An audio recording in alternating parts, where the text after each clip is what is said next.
Good morning, everyone. My name is Frank Fantozzi, and on behalf of Plan Financial Services, I'm excited to invite you to our webinar today on exit planning is a business strategy.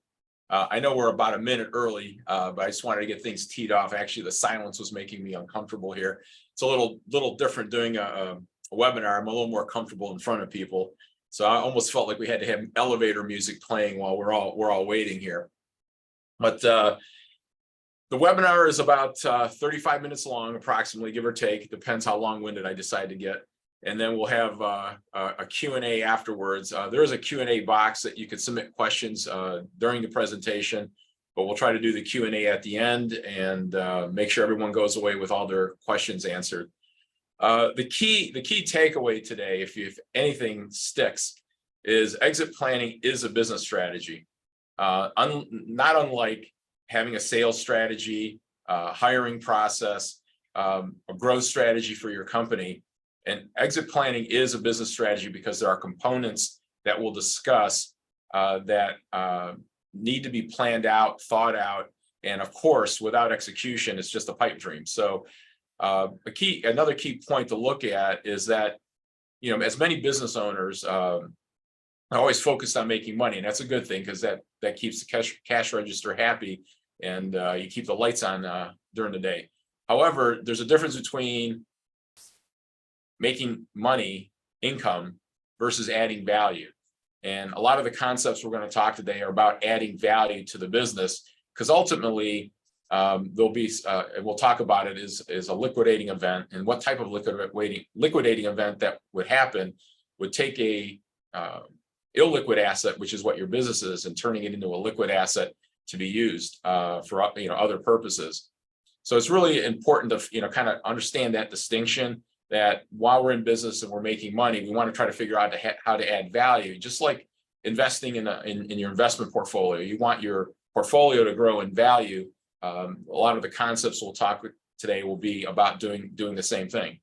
And keep in mind, for most business owners, their business, at least based on my experience and all the studies I look at, will be the most significant investment asset that they have on their balance sheet, well in excess of 50% if you're doing things right. And while our firm does a great job at managing money and investments, a very successful business owner, while they technically have more risk potentially, they should be generating a better ROI on their business. Just over time, what will happen is a business owner, as the business matures, will take some of that money off the table to de-risk from the business. So I always joke, how did we get here? What I mean by that is, as business owners, and whether you're a business owner yourself or you're consulting with business owners, most of it starts with, maybe I have a dream, I have this idea that I want to do, and I can only do it on my own. Another common theme is I don't want to work for the boss man anymore. I just want to do it for myself. The idea I could build a better mousetrap, or I call it the mousetrap syndrome. Everyone has a better idea and they think they can do it better. The humorous one I always hear is, oh, it's easy, anyone can do it. And I always joke back, yeah, we business owners get half days off, and then they kind of look at me puzzling, and I said, well, yeah, you get to work 12 hours, and then the other 12 hours you have to yourself. So with that, again, we want to really focus on the fact that exit strategies is a business strategy, and we're going to be high level today, but we're going to talk about the key ingredients and how the methodology works. Because if you understand the methodology, then you can dive in and figure out how to work that within your own business or the people you consult with. As always, I have to deal with compliance, and compliance. Don't worry about reading this. It's just I have to show it to say, hey, this is all education. There's no direct advice, and what you do with it is basically what you do with it. So at least I keep the compliance people happy, and we can kind of get back and focused on our presentation. So one of the best value investors out there is Warren Buffett. He has a famous quote that managers and investors alike must understand accounting numbers are the beginning, not the end of a business valuation. And the business valuation is going to be very, very key to the beginning of this process. People tend to look at the fixed assets of the business, say this is what the business is worth on the balance sheet, and really that's very misleading. The key area of the business has to deal with it's intangibles. And we're going to talk about those intangibles in a little bit and what really drives the value of the business and what the market is willing to pay a higher multiple, for that business, because a company that has stronger intangibles will be worth more money in the marketplace than simply what you're worth on the balance sheet.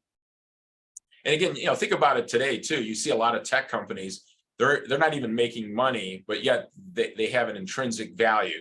And one of the values you can look at is the artificial intelligence, maybe the patents on their technology. So a company might not be making money yet, but they're buying on the potential of that business. So that goes to tell you that intangibles mean a lot in the marketplace, because usually it's the intangibles that separate the good companies from the great companies. So before we go down that path, I want to talk about the 5 Ds. These are what we call the contingencies you need to plan on in a business. This is part of the talk that we have on de-risking a business. None of these concepts are foreign to people, but it's amazing to me how many businesses do not plan for death, disability, divorce, disagreement, distress. So let's talk about them briefly just to kind of set the stage. A lot of people think about this, and we're going to talk about the difference in how you handle it with a solo business owner versus a business owner that might have some partners.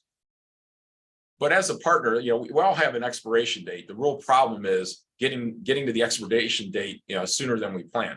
That's when you create problems. You create problems for your partners.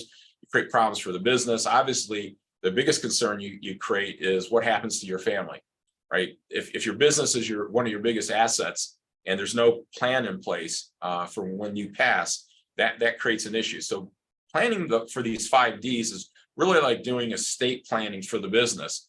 Now, hopefully you're doing estate planning for yourself as an individual, but you need to be doing basically estate planning for these issues.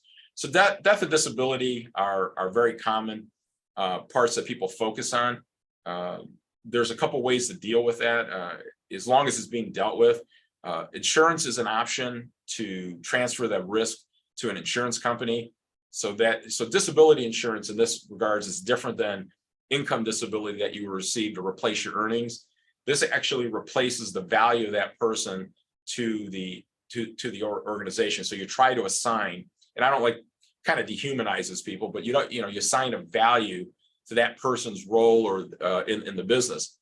But we're not talking about just a disability that could be for the rest of your life. What happens if you're disabled? And I'm not talking either about the ski accident that takes you out for 30 or 60 days. What happens if you really can't contribute to the company for a year or 2 years? What does that do?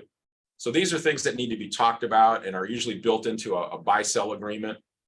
Same thing with the divorce. Divorce in the United States runs about 50%. Actually, for people that are 50 and over, that rate is actually a lot higher. It's around 65%. And people kind of look at me curious, like why that is. And not to make light of it, but after the kids are gone and things are in place, people are looking at each other and say, well, God, with our longevity, do I want to wake up next to you for the next 40 years? So again, making light of something that's serious, but at the end of the day, when you have an asset that is large as your business, it's illiquid, and you go through a divorce, what is the plan? What is the plan to deal with that and equalize usually the money? And this is assuming you don't have a prenuptial agreement, so that could maybe ease things, but a lot of times there's no prenup, and that's an issue that needs to be dealt with. Of course, with partners, you have disagreement. We all go into business happy and getting along, and that's usually the best time to have an agreement put in place. However, after 10, 15, 20 years, it might not even be a disagreement. You just want to go in a different direction, or you want to get out of the business. You've had your run, you want to take the money and leave. Others want to stay on the business and grow it. So how do you plan for all that? Again, this needs to be dealt with, because these are basically threats to the business. And if you don't deal with the threats that you can at least control, then you're going to have potential problems and hurting the value of your business down the road. And the last one is distress. Think about what we just came out of, COVID, and now we're in this credit crunch with the Fed driving up interest rates and putting companies. You're going to see probably over the next year and a half, companies struggling with, debt obligations because of the increase in interest rates. That's a level of distress. And you think about it, in the last 23 years, we've had three major events. We had the dot-com blow up at the turn of the century. Then we had the Great Recession, which lasted a couple of years. So there is always events that are out there that can create distress. So what are you doing to deal with and mitigate distress? And then, you could also be very sector driven. Think about what happened to Blockbuster. They didn't embrace streaming, and literally within a year and a half, they were gone. An older one, but a good one, is Kodak. They didn't want to take on digital technology, and Kodak has become much less relevant than they were years ago. So these are things that we very much implore our clients to talk about and deal with. It's not a fun subject, but if you get it laid out, it really helps. And for those that are solo business owners, people say, well, wait a minute, am I going to have a disagreement with myself? Yes, there's an issue of death and disability. One of the things we talk to our solo business owners is you usually have friendly competition, or people that would be interested in your business. So it doesn't prevent you to entering into agreements with people outside of your business that if you did pass away, or if you did become disabled, or you have distress, that you could at least put an agreement in place that it will allow your estate, for example, in an event of death, if you have a board of advisors, to help execute upon the plan. It's much better than having a fire sale. So there are options for the solo business owner to deal with these in a proactive manner than a reactive manner. And especially in the event that you pass away, are you going to put your family and spouse in a position to deal with your business? Because most of the time, I find that most spouses are not very involved in the business, and now you're expecting them to step in and figure out what to do. And that's really an unfair position to put your family in. And again, you risk one of your best assets on your balance sheet. So exit planning, one of the things you focus on, and we try to assess with a client going in, is what is the state of ownership readiness? And these are some statistics. You can read them for yourself. Owner readiness is really about how prepared an owner is in regards to dealing with an exit planning. Typically, people think traditionally, when I'm out of gas, I'm tired, I'm just going to die with my boots on. That kind of thought process is why traditional thought about exit planning is you just wait till you're ready to get out. And what we're going to do is move it to the forefront and say, you need to be thinking about exit planning as soon as you start your business. And you'll understand why when we get into the meat of the program. But the statistics here, bear a lot out, where a lot of people don't think along those lines, and they do think about exiting their business when it's towards the end. And out there, based on the U.S. Census Bureau, there's about 6.1 million employer firms in the United States, and the latest data has about 99.7% of those companies have under 500 employees or less, and that's a big number. When you think about NASDAQ and the Dow Jones, you're only talking about 6,000 firms in total. That's what always is in the press. But the private marketplace is significantly larger. And making sure that you are, again, having foresight in regards to how you plan to grow value in your business and what your plans are to exit the business are important. And again, it's not like the 10 Commandments where they're etched in stone and they're never going to change. But having a plan today is better than not having a plan. And then as you evolve, as the business grows and things change, you can always modify the plan. But having a plan is better than not having a plan at all.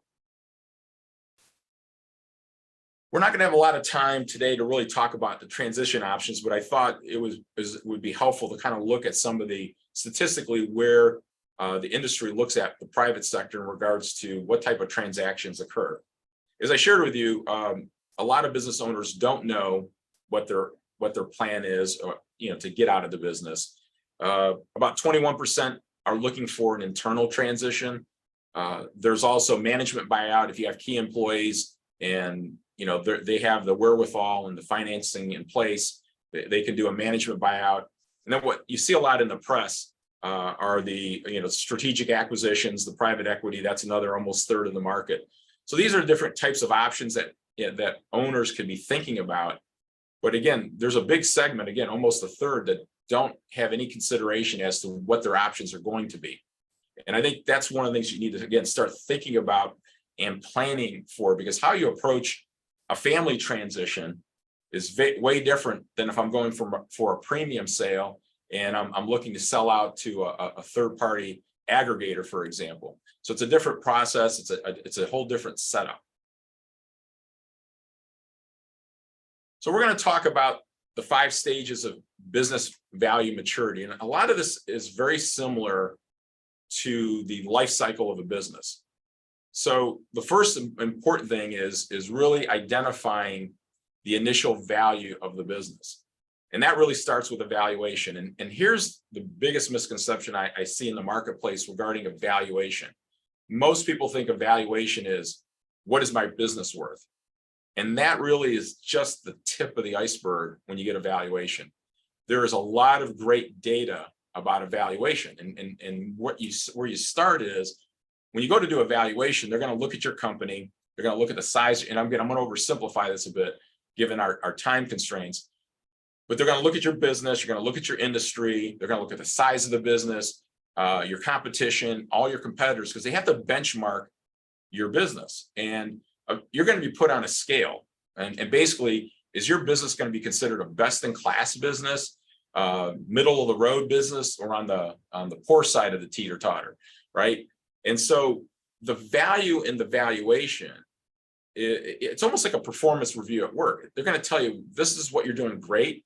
Here's where you need to do some adjustments to improve compared to the competition. And here's where you're missing the boat. You're totally dropping the ball. And that's where the valuation becomes important, because when we get into the methodology on the next slide, you'll use that valuation as a tool to figure out, how do I grow my business and grow my business value? Because if best in class is going to get the highest value and the highest multiple, I need to know how to change my game to get up to that point. The next stage is, again, always protecting the business. We talked about the 5 Ds. Another area that I think companies don't spend a lot of time on is their insurance, their property and casualty insurance, whether, depending on your industry, errors and omission. Cybersecurity is a big issue. I mean, it's really taking over, because when you look at the criminals out there today, it's not the people that are robbing people on the streets that are causing significant damage. It's the computer thieves. People are able to hack identities, get in the system, shut down companies, hold companies hostage. A lot of that can be protected with insurance, and a lot of companies don't take the time. And part of it is you're writing a check and you're saying, okay, it's not going to happen to me. Why am I paying all this money? But, statistically speaking, your premium is usually based on the amount of risk you transfer to the insurance company. And at some point, do you want to take on certain liabilities and self-insure? Because that's your other option. Or do you transfer that risk to an insurance company? So outside of the 5 Ds, I think your insurance programs are another way you protect your business. We had a client that had an apartment building, and again, this is just an oversimplification, but they never knew that the whole garage complex was not insured. They bought the building, and the building was insured, but in reviewing their property and casualty insurance, because they took over the same carrier, they didn't realize until they did an audit that the whole apartment complex, the building structure for the cars was not insured. It's like, well, are you going to have the money to replace all that? If someone gets hurt on the property in the garage, does that create a problem? So those are things you need to think about in protecting your business. Next area is really building the value of the business. And it really starts with your cash flow, your EBITDA, earnings before interest, taxes, depreciation, and amortization. The reason why that's important is, depending on how your cash flow compares to your best in class, will dictate what type of multiple you're going to receive in the marketplace. And we're going to go through a simple example of how multiplication really adds significant value and how you can lever up your business. And the four ideas that we're going to talk about in a couple slides is what they call the 4 Cs. These are where you start to create intangibles. It's your human capital, your structural capital, your customer capital, and your social capital. And those are the levers that really can ramp up the value of our company.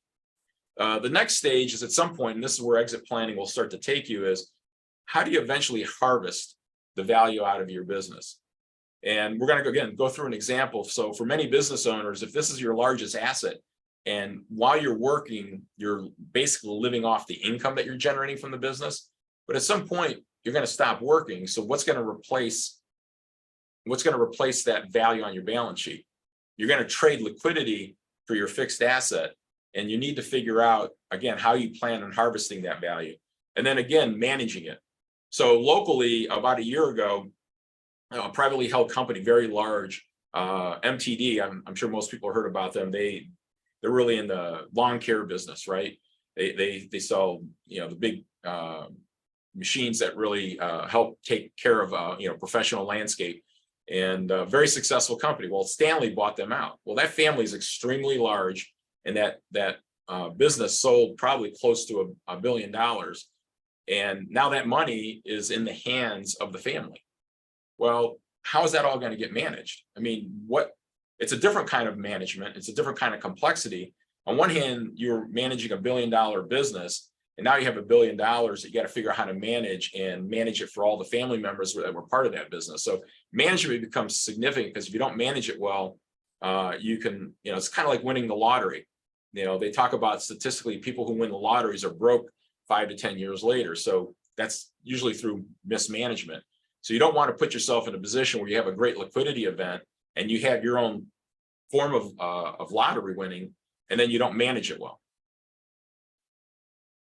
So where the rubber meets the road is here when we talk about the value acceleration methodology. And this is really the key process that we're going to talk about. And it's really in 3 stages, and it's meant to be repeated unless you end up deciding to sell. So the first stage is really the discovery stage. And it's no different than when we meet an individual client for the first time. We need to get to know the client. And it's not just the financials. The financials is always the easy part of our industry. It's really being able to get the client to articulate deep down inside what really matters to them. How do you get them to peel back the onion and share their values, their goals, what they're nervous about, what they're excited about, what their aspirations are? And again, this goes beyond just the business, because eventually you're not going to have the business. So the other thing it starts with is also the valuation, because the valuation is going to provide the raw material to understand what's going on in the business. And you need to assess, the personal, financial, and business metrics of that client. And something's going to appear. Again, and I'm a little oversimplification, but you're going to say, wow, these things are going really well. These things are kind of, on the border, need to be adjusted, and some things you're missing the boat on. And so what happens is you put together an action plan, and rarely you can solve all the improvements in one fell swoop. It's not like, oh, it's just one little thing, we fix it and you're good. Usually that's very, very rare, because there's only so many companies that are really best in class. There's a lot of very good companies and good companies. Obviously, if you think about it on the bell curve, there's probably a lot of average companies, but you don't have a lot of best in class companies. And that's what you're eventually hoping to strive for if you're really trying to increase the value of your business. So once you prioritize your action plan, you have to stack that against the values of the person themselves, the family, the financial planning implications to the client, and then what are the business improvements that came out of this action plan? And what happens is you have to put a plan together and execute. And typically, most people think best in quarters, 90-day sprints. And so what you do is you sit there and you tag the issue that you want to focus on, and you tag the timeline. Is this something that can be done in 90 days? Maybe it'll take a year, maybe it'll take longer. But like any project, you have to break it up into parts and then work on it sequentially to get yourself to the point where the task is handled. And then what happens is you get feedback. You assemble the proof of what you've executed, and did it work, or do you got to continue to modify it? And then that helps you prepare the master plan in regards to setting up your next steps.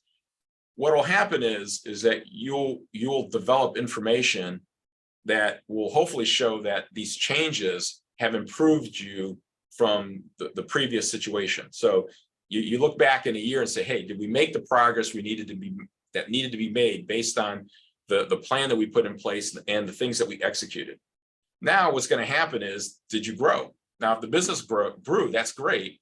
And you might sit there and say, well, do I want, you have a question, and this is the question that's always repeatable. Do I want to continue to grow, or do I want to exit? Now, if you want to exit, then you kind of move into a different bucket where you have to look at the various options, to exit the business. But if the goal is to continue to grow because you still have passion for the business, you still haven't hit the financial nut that you need the business to be. Maybe you need to take the business from an $8 million business to a $12 million business. Well, okay, we move the needle, so you get the valuation done again, because remember, your environment is changing, but also so are your competitors. And so the valuation is also very important, because you might have think you've solved your problems, and that's great, and you've improved things, but your competition's not waiting. Your competition's always trying to figure out how to take your lunch money. So they're going to figure out how to get better themselves. So the valuation reestablishes a baseline so that you can evaluate how you've improved and how you've improved against the competition. And again, the competition isn't stagnant. And this kind of resets the bar, and then you reanalyze everything and you take yourself through this methodology. So it's meant to be a repeatable process, and hence why it's a strategy. And you keep working the strategy until you get to the point that you need to be at. And whether that's continuing growing and going back and starting in the discovery phase, or you decide, hey, I've hit the bar where I wanted to get to, and now it's time to get out. And then you look at your exit options. So we're going to go over a couple key points here, and you'll see the intangibles show up in this piece here. So one of the things you look at, and again, it depends on the size of the business. Obviously, not obviously, but a lot of times when a business becomes very, very large, maybe it's over a 15, 20, $30 million business, the owner becomes a little less central. And then when you're looking at businesses under 10 million, usually there's the owner tends to be more significant in that process. But the first thing you look at is, what are the business owner characteristics? And I don't know if anyone's really read the book E-Myth by Michael Gerber. And really the goal of the book is to tell you, how does the owner become the least relevant person in the organization? And the reason is if the owner's done a great job building a strong organization, the owner can exit. He or she is not integral to the business anymore. And so ultimately that's where owners want to get to. Unless they're very ego driven, they want the world around them. And that does happen, but that then also limits the value of their company. So one of the things you look at when you buy a business is, is it owner centric or is it not owner centric? If it's very owner centric, there's a risk that if you buy the business, the value of the business follows the owner when the owner retires. And so what are you left with? Okay. So that's one of the things that you need to look at. Oops, wrong. That's what happens when I'm trying to talk and get the mouse to work. The next area we look at is structural capital. And this is really, really key in regards to, what are your systems in place? How does the company operate? Does the company have a vision? Does it have a mission? Does it have a 3-year, 5-year, 10-year plan? Are all the standard operating procedures, or they call them SOPs, documented? Everything is easy so that anyone who walks in knows how to get things done, versus nothing's documented. It's all in everybody's head. It might all be in the owner's head. And that's a problem. And EOS systems are become very popular today. Gino Wickman has wrote a book on traction. That's a very popular one. Gazelles, which was done, which is done by Vern Harnish. It's about scaling up.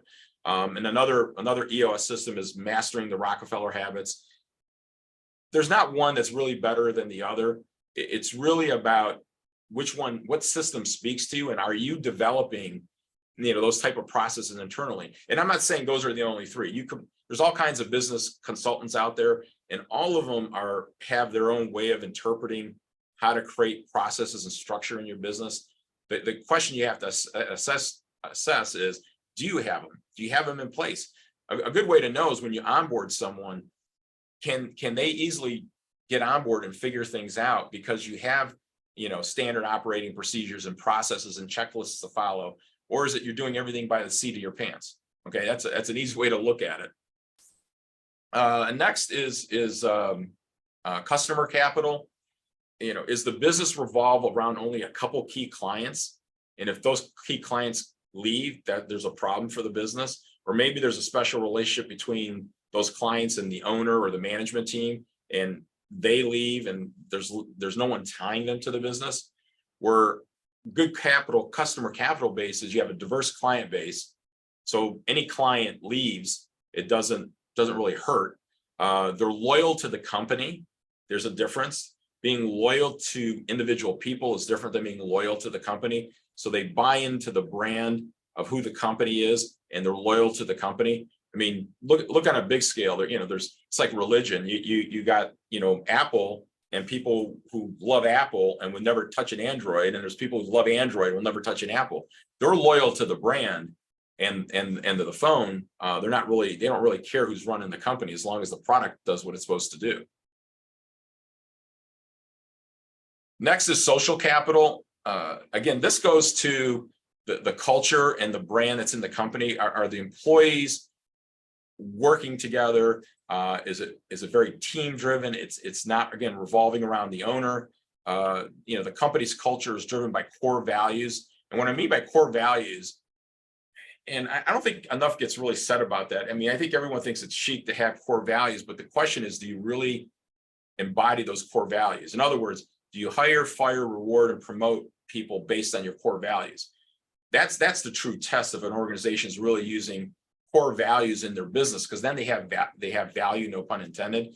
If they're just a bunch of words that aren't really being used by the business and not used by the team and in a way of holding each other accountable, then those values don't really mean a lot. It's not going to help drive the business. Human capital talks about your talent. Do you have the right people in the organization? Are they in the right seats? You probably heard that expression. Do they have the capacity to do the job? Do they want the job, and do they get the job?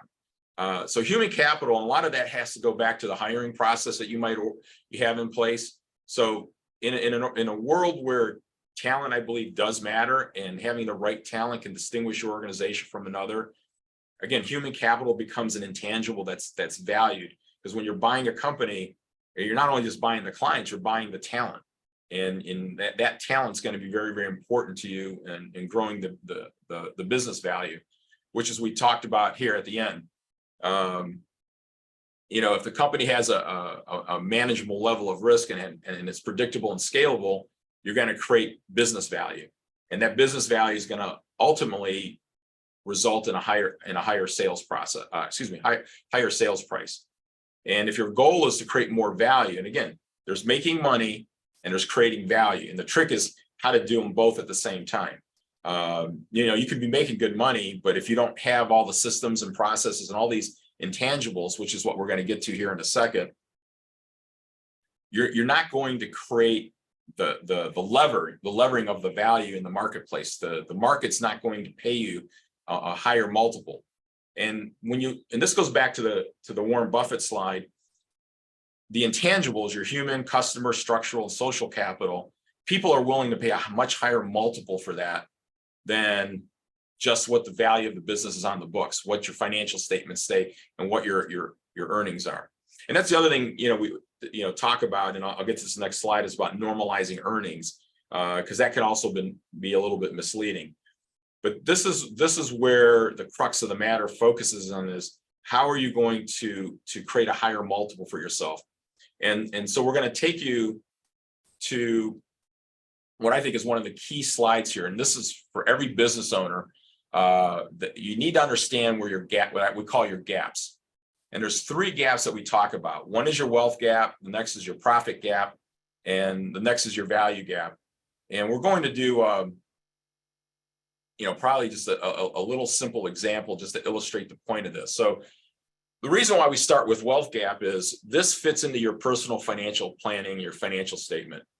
If your business is the largest asset on your books, on your personal balance sheet, at some point you're going to liquidate that business. And if you need that business to generate X number of dollars, in our example, we're going to look for $20 million. Hypothetically, the client's worth 25 million. They, just to keep things simple, they have 5 million of investable assets. When you do their financial planning and their standards of living and what they want to do from a charity standpoint and all this, they need the business to be worth 20 million. And excuse me, and right now the business is only worth 10, and the other assets are 5. So they have a shortfall in their wealth. They have a wealth gap because they need that business to be worth more money to accomplish what they need based on the financial planning projections you did with them. So the first thing you got to figure out is, okay, is there a wealth gap? Because that really helps determine, your path with the business. The next area is what we call the profit gap.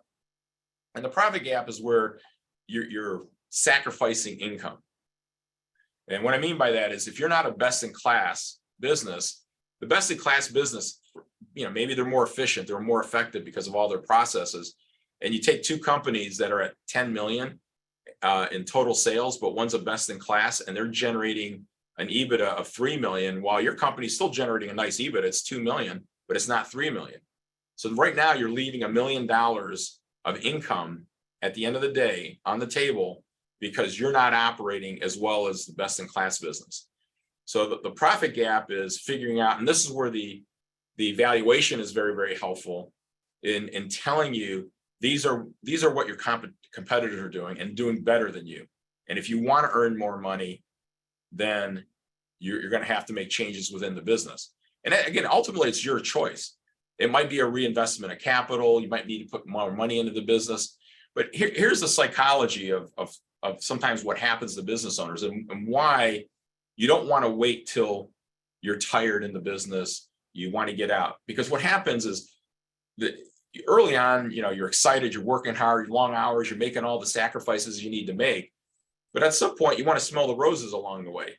So you tend to start maybe investing less. The company's turned into a pretty good cash cow. You're taking home a good salary. You're getting a good draw. Your distributions are nice. You have a great team. Everything's lovely at work. So, why rock the boat? And the challenge with that is, as I said, you're in your own bubble and the world around you is changing all the time. So if your competitors are getting ahead of you, then ultimately you're putting your business at risk. And so what happens is if you wait too long and try to sell too late, your business actually might be worth less value today than it was 5-6 years ago, because then you were still in peak form. You were investing more in the business. You were more engaged in the business. Now you're less engaged in the business. You're putting less money in. And what happens is you miss the peak. Instead of selling 5-6 years ago, you sold 5-6 years too late, and now you're getting less value. And the only way you know that is by going through the valuation and doing this methodology to make sure that you're always on top of where your company is directionally, not only from a standpoint of EBITDA or value, but how your company is stacking up to the competition. So the profit gap is very important, because think about it. If I'm a buyer, okay, if I got two stocks, okay, two similar companies, but one's paying me a much better dividend and is appreciating, at the same rate as the other company, won't I pay more money intrinsically for that stock? Well, that's what's the same thing is going to happen here, is that intrinsically, if I'm similar in industry and similar in sales, but I have a better EBITDA, a company's going to offer me more money, right? So that gets us to the value gap, because if I'm not performing at the best, so I'm not earning the EBITDA that I should be earning, I'm going to get what they call less turns at the gate. In other words, they're going to give me less of a multiple. And the multiplication really, really matters, because this is not a linear game. It's not 1 + 1 = 2. It's usually 2 times 3 equals 6. So it does change things a great deal in regards to valuations. That's why I always laugh. These business owners will talk and says, well, my business is doing 10 million in sales and yours is doing 10. I should be getting the value you got because you sold your company. And I'm like, that's the farthest thing from the truth. Sales is just one number. It's all the things that are behind that number that are going to help determine, the value of your company. So just to show you in this example here, the person right now is worth 15 million because they have a $2 million EBITDA. I just picked a number 5 as a multiple. So their valuation today is 10 million, right? And we did the financial plan for them, and they need to be at 25 million total, not 15. So their $10 million business isn't where it needs to be. So what is that person going to do? They could either make adjustments to their lifestyle. And I mean, how many people want to raise their hand and take a pay cut when they retire? I haven't found a single person who wants to cut back the way they live once they hit retirement. And candidly, people actually start spending more money. Why? Because they got time on their hands. And when you've got time on your hands, you're going to, get yourself in trouble in a good way. You're going to, spend your money. So we joke in the office a little bit. You have the go-go years, the slow-go years, and hopefully the no-go years are very minimal in someone's life. But typically when people retire, all that pent-up energy, all the things you didn't do because you were working all the time, you're going to go out and do. So realistically, people are going to spend more probably out of the gate when they retire than they do even before then. So no one's taking a pay cut. But going back to this, so we know we need to make the business better. And so we work with this company and say, all right, let's see what we can do to improve it. Well, now if the best in class is 10 million, they're 10 million sales and they're drawing a $3 million EBITDA. If the marketplace is willing to give them a 7 times turn versus a 5 times turn, all of a sudden my business goes from 10 million to 21 million. Okay, so that's where the multiplication really matters, and it does work. We've had a number of veterinarian practices sell out to aggregators, and aggregators are usually bigger companies that are looking to buy up a lot in an industry, package all those businesses into a larger deal, and basically sell it upstream to even a larger company to even get a bigger multiple on the business. And our clients, they all got slightly different multiples. They're all high because the market was very flush with money at the time. But definitely the better companies got more turns at the apple. I mean, turns at the gate than the companies that weren't performing as well. Because good analysts are going to look behind the numbers. We got 2 slides left, just real quick, because I know we're running a little long on time. So, the CEPA advantage, the program and methodology works. I very much subscribe to it because it makes sense, and it's works in action, because it does set up a clear plan for growing your business. It aligns business and personal and financial goals, which is important. You can't plan your personal life and your business life separately. It's all got to be integrated. Hopefully it creates a better lifestyle, because what did we talk about earlier? We don't want a business owner that's all wrapped up in their business all the time, because that doesn't usually lead to a good outcome when you go to sell the business. Again, I would say in theory, if you ever read the book, again, E-Myth, it really gets you thinking along that line, is how do you make yourself the most least important person in the business? It also has to be done through a team. Again, the more complexity you have, I'm sure MTD had significantly more people involved in that deal. And I'm not just talking legal, financial planner, accounting firm. You'll see on the next slide, there's a lot of dynamics that are non-financial that have to get dealt with. So the complexity only increases usually the number of people that have to get involved and make sure that this gets over the finish line. And again, this process is about adding value to the business. It's not just about income. The income's a byproduct, because if you do things well, your income will improve. But most importantly, the value will improve based on the multiplication factor. And then lastly, again, we talked about the team. I've been in situations where we've had family facilitators, because you have dynamics in every family, especially if you have family that works in the business, family that also owns the business but doesn't work in the business. And people laugh, family therapist, you need one. Trust me, the numbers part is always the easy part. It's always dealing with the emotions and how people think and what they value. And when they don't align, that could kill a deal. And so in this whole process, you really have to assess not only the financial situation, you have to also assess the people involved and what could create problems in getting the company over the finish line, and as well as dealing with the family dynamics with people that are involved financially with the business or the enterprise. So I'm going to conclude the presentation and open it up for any questions. I do want to thank everyone for their attention. I know I went a few minutes longer. If you want a copy of the deck, just email me. I'll send you a copy of the deck. There's nothing proprietary in it, but I think it concisely lays out the methodology at a high level, and that'll allow everyone to reflect, if you're a business owner, what you need to be thinking and doing differently, and if you're advising clients, what you need to be thinking and doing differently to help them make this part of their ongoing business cycle, and not something that they wait till they're in their late 50s and early 60s to start thinking about. Because usually your time's your best friend, and the sooner you start focusing in on this, it's just like investing early. The time value of money, the compounding, it's the eighth wonder of the world, as Einstein used to say. It's the same thing with your business. The sooner you get these positive changes going in your business, you're going to be able to scale and grow value much more significantly. So with that, I'm going to look in the Q&A and see how this works. Well, thank you for the kind words. Yes, I will send a copy of the presentation to you, and anyone else. So just email me, anyone else, and I will get the presentation out to you.